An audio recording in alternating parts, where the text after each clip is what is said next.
Assalamu alaikum everyone. My name is Engineer Abdul Basit. I am Marketing Director of Sindh Educational Organization. I welcome you all day on the online session on how to get about the MS and PhD scholarship at Ghulam Isa Khan Institute, or known as GIK Institute of Engineering and Science and Technology, Topi Sawabi. Today our guest speaker is Mr. Fayad Nunari Saab. He is electrical engineering power graduate from Sakkavij University and currently pursuing MS in power at GIK. And we have another host speaker, Mr. Rishan Danish. He has done MS and his bachelor's from ITP Shop in software engineering and currently pursuing PhD at GIK. So without further delay, Mr. Fayaz, over to you. Okay, thank you so much, Basit. Assalamu alaikum, everyone. Am I audible to everyone? वालेकुम अस्सलाम जी Okay.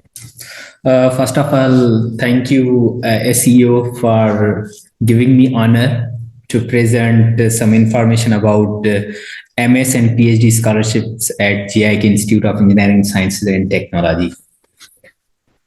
अच्छा, सबसे पहले ये है कि GIK institute जो है वो उसकी लोकेशन के हवाले से अगर पूछा जाए तो इसकी जो लोकेशन है वो टोपी सवाबी और आपने सुना होगा तरबेला डैम के नज़दीक ही है। यहाँ से Tarbela dam I think 200 meter के फासले पर है और ये इंस्टीट्यूट जो है 1994 में बना था।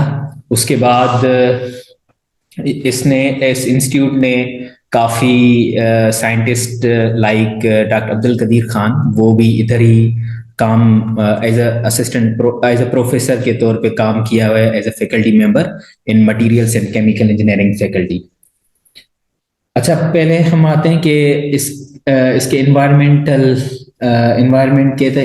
बहुत अच्छा है और यहाँ पे एज कम्पेयर टू सिंध से मौसम के हिसाब से देखा जाए तो टेम्परेचर इतना नहीं होता और इतनी गर्मी नहीं होती। यहाँ पे समर में गर्मी होती है बट इतनी नहीं होती है एज कम्पेयर टू जिस तरह से सखर या सिंध के इलाकों में बहुत ज़्यादा पड़ती है। अच्छा, फर्दर मूव अभी हम ये कहेंगे कि MS और PhD जो स्कॉलरशिप्स है GIK में वो 2 times इन अ ईयर होती है, मतलब 2 times फॉल में भी अप्लाई कर सकते हैं और स्प्रिंग में भी अप्लाई कर सकते हैं। सही है। अच्छा, किस किस फैकल्टी में हम अप्लाई कर सकते हैं या किस किस फैकल्टी में MS और PhD गिवन है या हम कर सकते हैं जिसमें अप्लाई, वो प्रोग्राम्स आपके MS और PhD प्रोग्राम्स ये है कि आर्टिफिशियल इंटेलिजेंस में जस्ट GIK BS करवाती है और उसके बाद अगर कंप्यूटर इंजीनियरिंग में देखा जाए वहाँ पे BS, MS और PhD तीनों में हम अप्लाई कर सकते हैं और तीनों कर सकते हैं। क्योंकि ये सिर्फ सेशन जो MS और PhD के लिए, तो ज़्यादातर यहाँ पे मैं MS और PhD को ही डिस्कस करूँगा। तो कंप्यूटर साइंस में भी MS और PhD होती है और उसके बाद अगर केमिकल इंजीनियरिंग में भी सिविल इंजीनियरिंग और इंजीनियरिंग मैनेजमेंट में जस्ट MS और इलेक्ट्रॉनिक इंजीनियरिंग में भी MS और PhD और डेटा साइंस में जस्ट BS होती है। इलेक्ट्रिकल इंजीनियरिंग में आपकी MS, PhD और BSc अप्लाई होती है। फिर उसके बाद इंजीनियरिंग साइंसेज, अगर इंजीनियरिंग साइंसेज में भी MS, PhD दोनों में अप्लाई कर सकते हैं। अगर इंजीनियरिंग साइंसेज की बात करें तो उसमें 2 चीज़ें आ रही होती हैं, एक अप्लाइड फिजिक्स और अप्लाइड मैथमेटिक्स, तो दोनों में अप्लाई कर सकते हैं। उसके बाद है मटेरियल इंजीनियरिंग में भी MS और PhD की वैकेंसीज होती हैं और मैकेनिकल इंजीनियरिंग में भी। उसके बाद है nano technology and materials engineering जिसमें ओनली MS ऑफर करते हैं। लुकिंग फॉरवर्ड कि हमारे पास MS स्कॉलरशिप कौन कौन सी अवेलेबल होती है GIK इंस्टीट्यूट में। पहले तो MS जो डिग्री प्रोग्राम है GIK इंस्टीट्यूट में वो 2 ईयर का है और इसमें पहली स्कॉलरशिप होती है ग्रेजुएट असिस्टेंटशिप स्कीम, जिसको हम GA1 कह रहे होते हैं।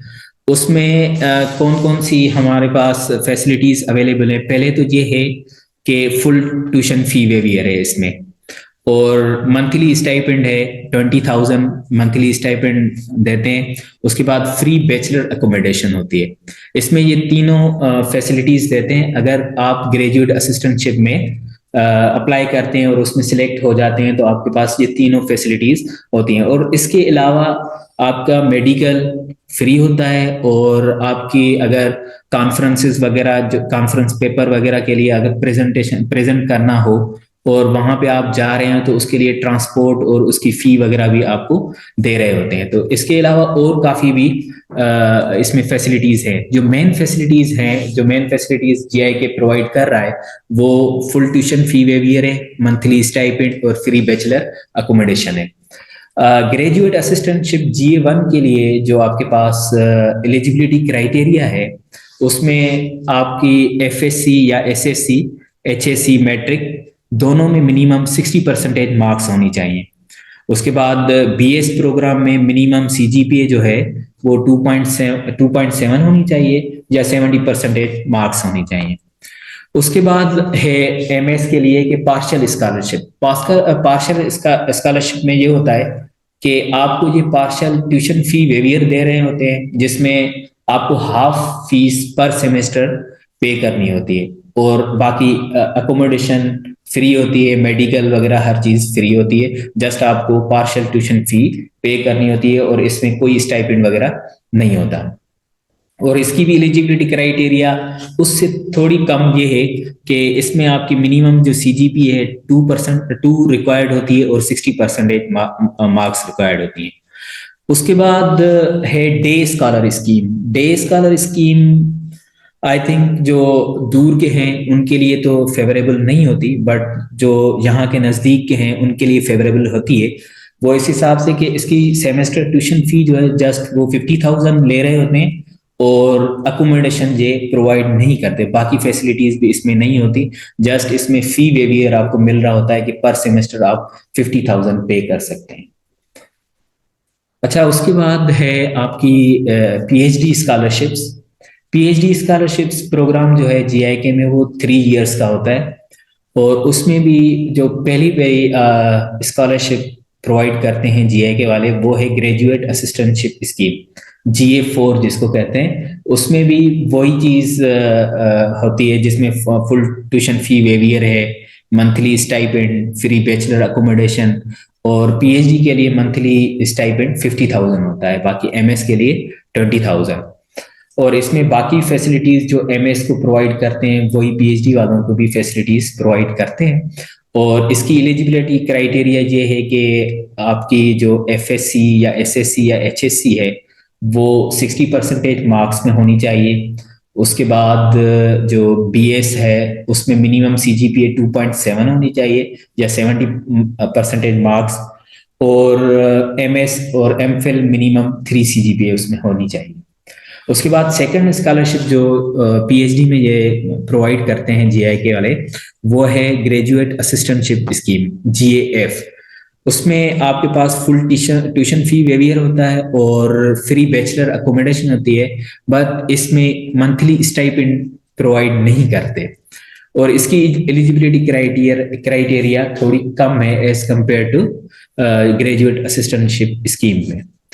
अच्छा, उसमें एलिजिबिलिटी क्राइटेरिया जस्ट आपकी MS में तो 3 CGPA या 75% मार्क्स चाहिए, बट BS में अगर आप 2.5 है तो भी चल जाएगा। मतलब वो ग्रेजुएट असिस्टेंटशिप स्कीम आपको GAF मिल सकती है।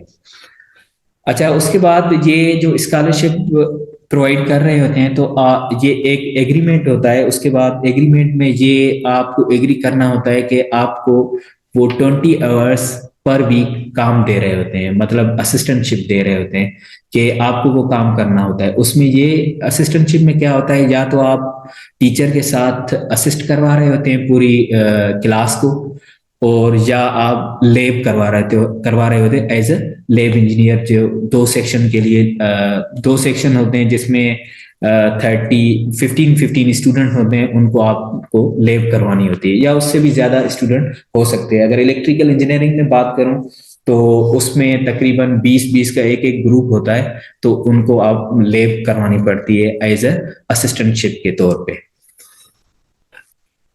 अच्छा, उसके बाद एकेडमिक कैलेंडर ये है कि ये कब अनाउंस होती हैं अगर स्कॉलरशिप्स एमएस और पीएचडी के लिए। मैंने पहले ही बता दिया कि ये सेमेस्टर, दोनों सेमेस्टर में ऑफर होती है, मतलब फॉल में भी और स्प्रिंग में भी। और फॉल सेमेस्टर चलता है, जो उसकी ड्यूरेशन होती है सितंबर टू जनवरी होती है, और सितंबर में ज्वाइनिंग होती है। सितंबर से पहले अगस्त में ये अनाउंस हो जाती है फॉल एमएस या पीएचडी स्कॉलरशिप के लिए, ठीक है, और सितंबर में ज्वाइनिंग हो रही होती है। उसके बाद अगर स्प्रिंग की बात करें, जैसे अभी स्प्रिंग चल रहा है, तो ये विद इन आपका दिसंबर में अनाउंस हो चुकी होती है, ठीक है। दिसंबर से पहले नवंबर में अनाउंस हो चुकी होती है, और दिसंबर में इसकी फॉर्म वगैरह की लास्ट डेट होती है, फिर जनवरी में क्लासेस इसके स्टार्ट हो जाते हैं। उसके बाद ये है कि हमें एप्लीकेशन प्रोसीजर या एडमिशन रिक्वायरमेंट क्या हैं, किस तरह से क्या क्या रिक्वायरमेंट्स होती हैं, या क्या कौन कौन से डॉक्यूमेंट्स हमें चाहिए एमएस और पीएचडी के लिए। फर्स्ट ऑफ ऑल पहले तो ये होता है, इसमें ऑनलाइन अप्लाई करना पड़ता है जीआईके की वेबसाइट पे। उधर जाके हम ग्रेजुएट एडमिशन्स में जब जाएंगे तो वहाँ पे अप्लाई ऑनलाइन का ऑप्शन होता है, वहां पे हम अप्लाई ऑनलाइन करेंगे। जब अप्लाई ऑनलाइन हो जाएगा तो उसके बाद वही एप्लीकेशन हम प्रिंटेड कॉपी उसकी लेते हैं ऑनलाइन एप्लीकेशन की, और वही फॉर्म जो ऑनलाइन एप्लीकेशन हमने फिल किया था उसके साथ कुछ सपोर्टिंग मटेरियल प्रोवाइड करना होता है।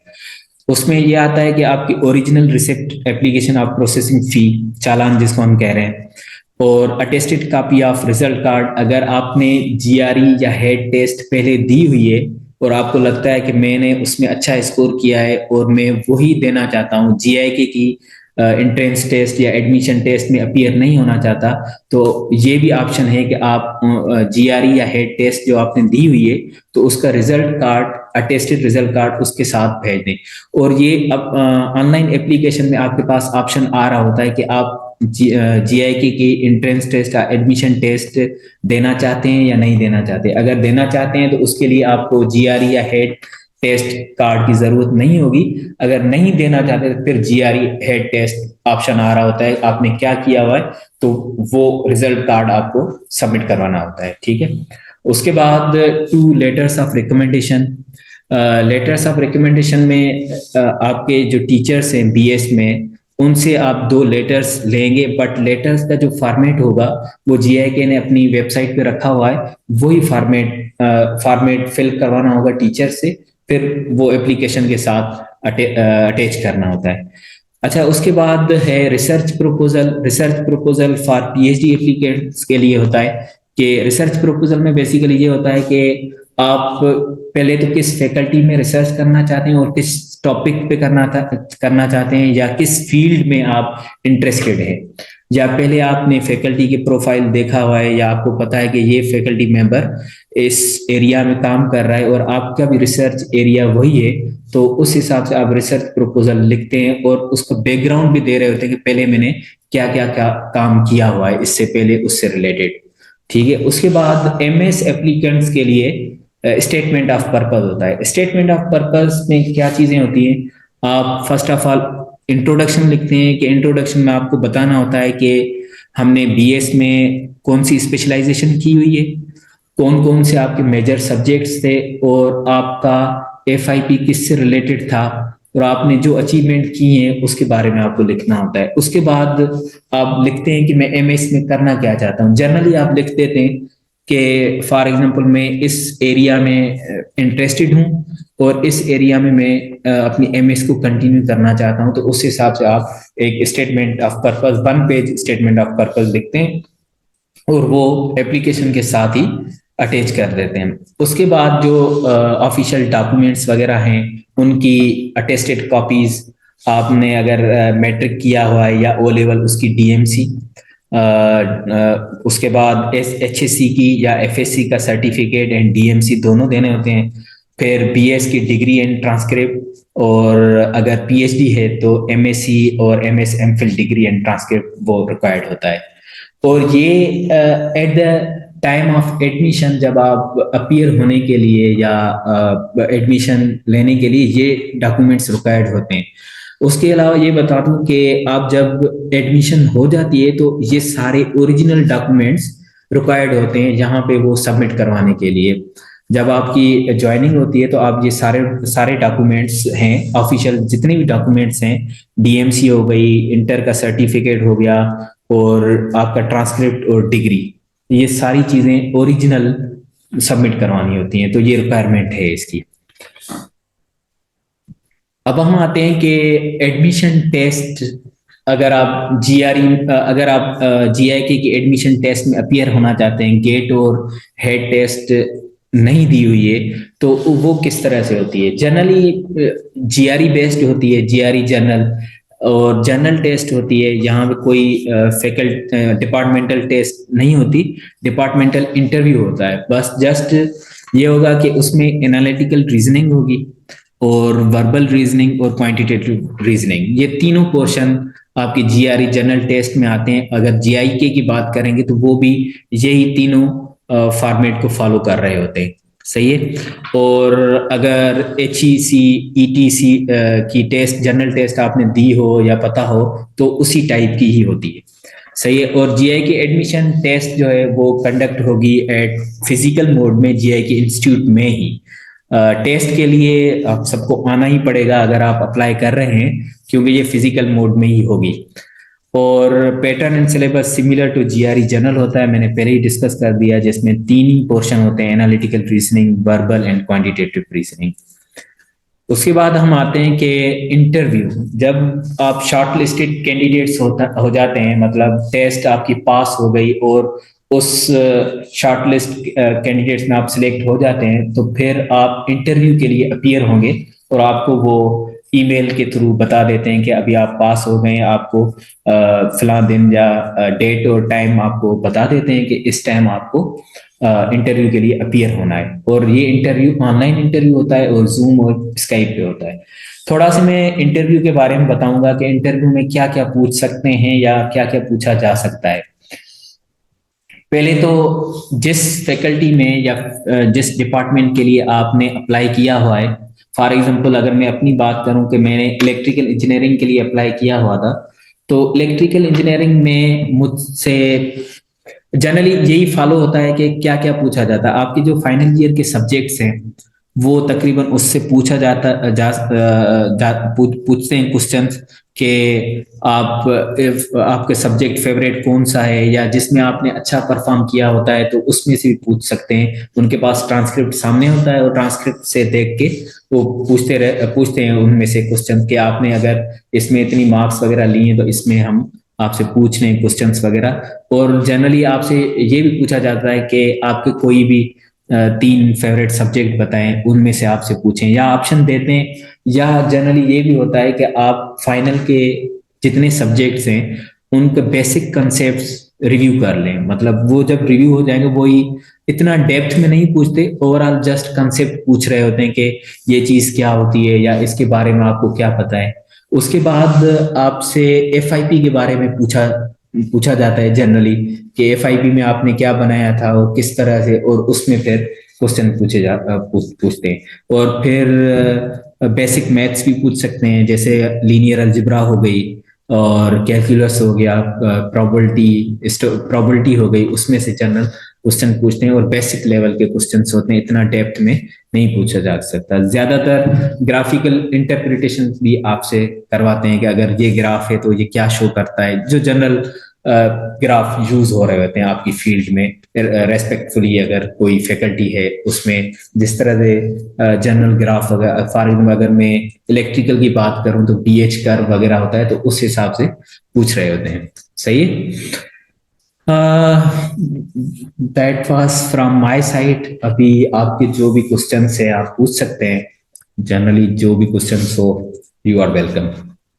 जी, जिसको भी क्वेश्चन हो काइंडली अपना हैंड रेज करें, फिर मैं उसको अलो करूंगा क्वेश्चंस के लिए। मिस्टर अली बख्श, आप क्वेश्चन पूछ सकते हैं। अस्सलाम वालेकुम, मेरी आवाज़ आ रही है? हेलो। वालेकुम सलाम। यस सर, आपकी आवाज़ आ रही है। हाँ फयाज, सबसे पहले तो बहुत बहुत शुक्रिया, आपने हमें टाइम दिया। और स्पेशली जो अभी ग्रेजुएट हो रहे हैं, मतलब इस साल होंगे जून जुलाई तक, उनके लिए तो डेफिनेटली ये सेशन बेनिफिशियल होगा। मेरा क्वेश्चन ये था कि आपने इसमें कोई मैट्रिक वगैरह की मार्क्स बताई मास्टर्स के लिए, तो ये क्या सीन है? क्योंकि मास्टर्स के लिए तो ग्रेजुएशन की वजह से सीजीपीए देखी जाती है ना, तो मैट्रिक का क्या सीन है, मतलब कितनी अ, परसेंटेज होनी चाहिए? जी जी बिल्कुल। असल में ये होता है कि हर इंस्टीट्यूट की ना अपनी पॉलिसी होती है। तो हर इंस्टीट्यूट ये देख रहा होता है कि आपकी अगर वो इवन मैट्रिक की मार्क्स, इंटर की मार्क्स, जब आप टेस्ट दे रहे होते हो ओवरऑल, जब इंटरव्यू के बाद ओवरऑल स्कोर बनता है, तो उसमें भी ये काउंट कर रहे होते हैं कि आपकी इंटर में परफॉर्मेंस क्या है, मैट्रिक में क्या परफॉर्मेंस है और बीएस में क्या परफॉर्मेंस है। ये आई थिंक हर एक इंस्टीट्यूट का अपना एक कोड ऑफ कंडक्ट होता है कि हम क्या क्या चीजें देखेंगे। तो ये इंस्टीट्यूट ने डिसाइड कर दिया है कि ये चीजें हम देखेंगे, तो उस हिसाब से उन्होंने एक क्राइटेरिया रखी हुई है। Thank you Faiz. एक और क्वेश्चन है मेरा कि आपने जो स्कॉलरशिप बताई आप जिसमें जिसमें तकरीबन स्टाइपेंड वगैरह और स्टे वगैरह फ्री दे रहे हैं, अकोमोडेशन वगैरह, तो इसके लिए जीपीए वगैरह रिक्वायर्ड है बैचलर वाली? जी जी, बैचलर वाली जीपीए रिक्वायर्ड है, जिसमें अगर आप GA1 के लिए स्कॉलरशिप के लिए अप्लाई कर रहे हैं तो उसके लिए मिनिमम CGPA 3 रिक्वायर्ड है, आपकी 3 होनी चाहिए। और उसके बाद अगर आप उस पे आते हैं, पार्शल पे आते हैं, तो उसमें कम में 2.7 है। इस तरह से है कि आपकी वो रिक्वायरमेंट है 3 आपको होनी चाहिए, मतलब BS में। हाँ, thank you so much Faiz, बस ये मेरे क्वेश्चन थे। Welcome welcome. जी सलमान, आप क्वेश्चन पूछ सकते हैं अभी। अस्सलाम वालेकुम। वालेकुम सलाम। जी फयाज, मेरा एक क्वेश्चन ये था आपसे कि जैसे अदर यूनिवर्सिटीज में जो है ना, नॉर्मली आपकी गेट या हेट या जीआरई की बेसिस पर जो है आपको शॉर्ट लिस्टेड किया जाता है दूसरी यूनिवर्सिटीज में। तो सही। अभी आपने यहाँ पे जिक्र किया कि जीआरई जो है आपका, जीआरई के बेस पर ही एक एडमिशन टेस्ट किया जाता है। तो यहाँ पर वो सिस्टम नहीं है कि डायरेक्ट आपको टेस्ट के स्कोर पर आपको शॉर्ट लिस्ट किया जाए, या इनका अलग से एडमिशन टेस्ट होता है? देखें, ये आपको 2 ऑप्शन प्रोवाइड कर रहे होते हैं। अगर आपने एक टेस्ट दी हुई है ऑलरेडी, GRE में अपीयर हो चुके हैं और उसमें आप समझते हैं कि मेरा स्कोर अच्छा है, ये कॉम्पीट में कर सकता हूं, तो वो आप सबमिट करवाएंगे, आपका वही स्कोर काउंट होगा। ठीक है। फिर ओवरऑल जो आपकी वो बनेगी, शॉर्ट लिस्ट कैंडिडेट्स में बनेंगे, तो आपका वही स्कोर उसमें आज अगर आ रहा है तो वो आपको शॉर्ट लिस्ट करते हैं, अदरवाइज शॉर्ट लिस्ट नहीं करते। दूसरा ऑप्शन ये है कि आप GI के एंट्रेंस टेस्ट में अप्लाई करें और उनकी टेस्ट दें, ये भी ऑप्शन है आपके पास।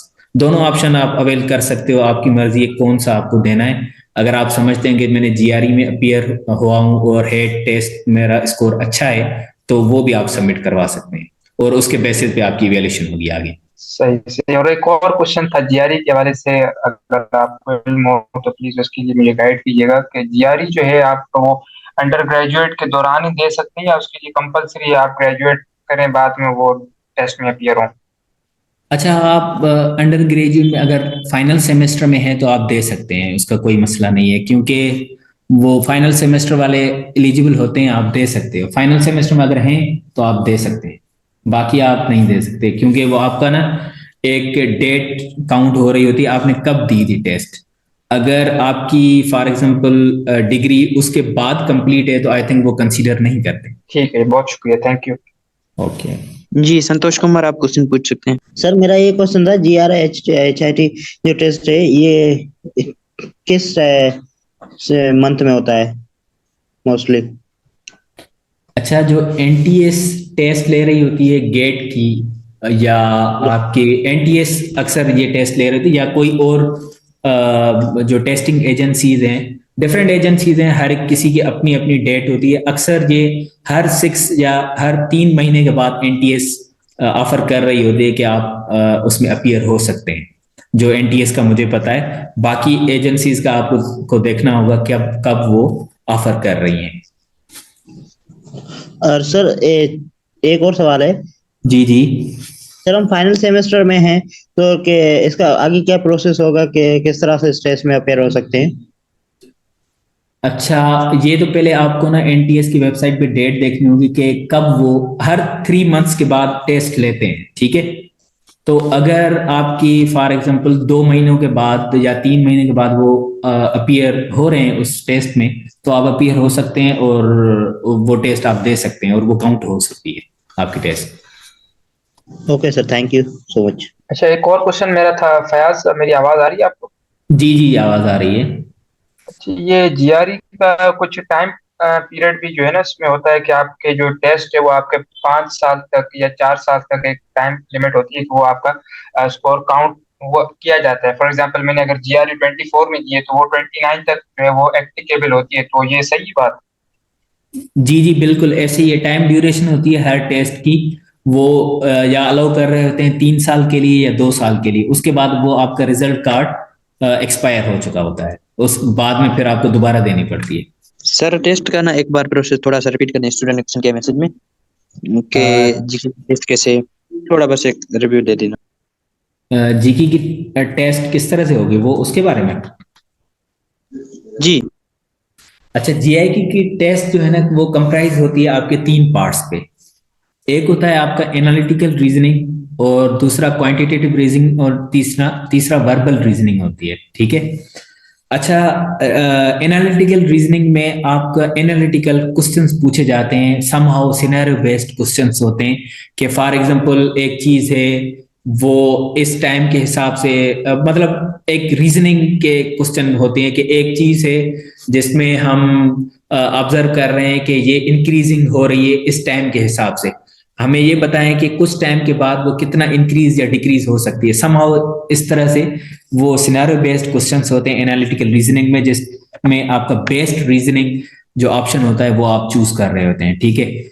उसके बाद आपकी क्वांटिटेटिव रीजनिंग में ये होता है कि जो जनरल मैथ्स के क्वेश्चंस होते हैं, फॉर एग्जांपल परसेंटेज आ गई और एज प्रॉब्लम आ गए, रेशियो प्रोपोर्शन आ गए, जितनी भी जनरल टेस्ट के क्वेश्चंस होते हैं वो उसमें आ सकते हैं। ये एग्जांपल है कि percentage, age problems, ratio proportion, और आपके प्रोबेबिलिटी के क्वेश्चंस आते हैं बेसिक। और लास्ट में है आपकी वर्बल रीजनिंग। वर्बल रीजनिंग में आपके पास इंग्लिश के क्वेश्चंस होते हैं। इंग्लिश में आपके आ गए फॉर एग्जांपल टेंसेस हो गए, टेंसेस से पूछे जा सकते हैं, और एरर डिटेक्शन से पूछते हैं। कुछ आपके पास स्पेलिंग या सिनोनिम, एंटोनिम्स, ये जनरल टाइप जो इंग्लिश होती है वो क्वेश्चंस आ रहे होते हैं। Thank you sir. और किसी का कोई क्वेश्चन है participants? Thank you so much sir. I think हमारे पास और क्वेश्चन नहीं है। Thank you so much for your time okay, and thank you, very detailed welcome. Explanation. Participants, अगर आपको फिर भी और भी कोई भी क्वेश्चन हो तो आप एचसीओ के प्लेटफॉर्म के थ्रू कांटेक्ट कर सकते हैं सर से, या आप सर लिंक्डइन पे भी अवेलेबल हैं। और दानिश साहब, थैंक यू दानिश साहब। हमारे पास निशान दानिश एक पीएचडी ग्रेजुएट हैं, वो भी इधर पढ़ रहे थे, वो भी हमारे साथ थे, लेकिन चीजें सही रही तो sir thank you for your time and Faiz Aman sir thank you for your time. Inshallah we will meet again in another session. Thank you. Thank you so much.